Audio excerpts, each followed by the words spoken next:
ಪಡ್ತಿ ಸಮಾಜದಿಂದ ಐಪಿಎಲ್ ಮಾದರಿಯಲ್ಲಿಯೇ Padti premier league ಪಂದ್ಯಾವಳಿಯನ್ನ ಮಾರ್ಚ್ 19ರಿಂದ 23ರವರೆಗೆ ಕಾರವಾರ ತಾಲೂಕಿನ ಬಾಡದ ಚಂದ್ರಾದೇವಿ ಕ್ರೀಡಾಂಗಣದಲ್ಲಿ ಆಯೋಜಿಸಲಾಗಿದೆ ಎಂದು ಸಂಘಟಕ ನರೇಂದ್ರ ತಳೇಕರ್ ಮಾಹಿತಿ ನೀಡಿದರು.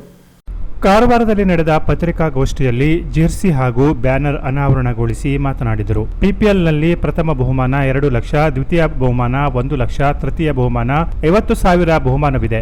ಈಗಾಗಲೇ ಒಟ್ಟು 6 ತಂಡಗಳಿಗೆ ಹರಾಜು ಪ್ರಕ್ರಿಯೆ ನಡೆದಿದ್ದು, ಪ್ರತಿ ತಂಡಗಳಿಗೆ 36,000 ಬಜೆಟ್ನಲ್ಲಿ 18 ಆಟಗಾರರ ಬಿಡ್ ಮಾಡಲು ಅವಕಾಶ ಕಲ್ಪಿಸಲಾಗಿತ್ತು. ಹಳಗೆಜೂಗದ ಓಂ ಸಾಯಿ ತಂಡ ಟೂರ್ನಮೆಂಟ್ ಆಯೋಜನೆ ಮಾಡಿದೆ. ಅಮದಳ್ಳಿ, ಹಳಗೆಜೂಗ್, ಬಾಡ, ಚಂಡಿಯಾ, ಅಸ್ನೋಟಿ, ಮಾಜಾಳಿ ತಂಡಗಳು ಭಾಗವಹಿಸಲಿವೆ. ಪಂದ್ಯಾವಳಿಯನ್ನು ಯೂಟ್ಯೂಬ್ ಲೈವ್ ಕೂಡ ನೀಡಲಾಗುವುದು ಎಂದು ಹೇಳಿದರು.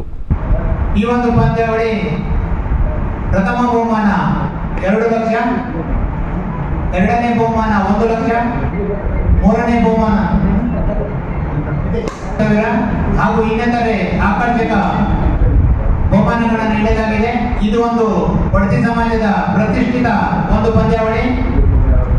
ಹೋದ ವರ್ಷ ನಡೆದಂತಹ ಪಂದ್ಯಾವಳಿಯಲ್ಲಿ ಯಶಸ್ವಿಯಾಗಿ ನಡೆಸಿ ಈ ವರ್ಷವೂ ಯಶಸ್ವಿಯಾಗಿ ನಡೆಸಲು ತಮ್ಮೆಲ್ಲರ ಪತ್ರಿಕಾ ಬಳಗದವರ ಸಹಾಯ ಸಹಕಾರ ಬೇಕಾಗಿ ಕೇಳ್ಕೊಂಡು ಹಳಗೆಜೂಗ್ ತಂಡ Om Sai youth club ಹಳಗೆಜೂಗ್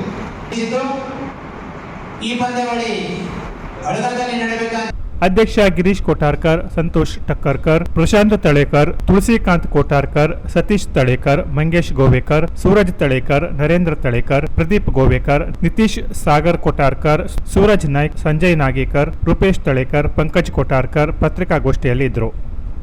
Canara plus news, Karwar.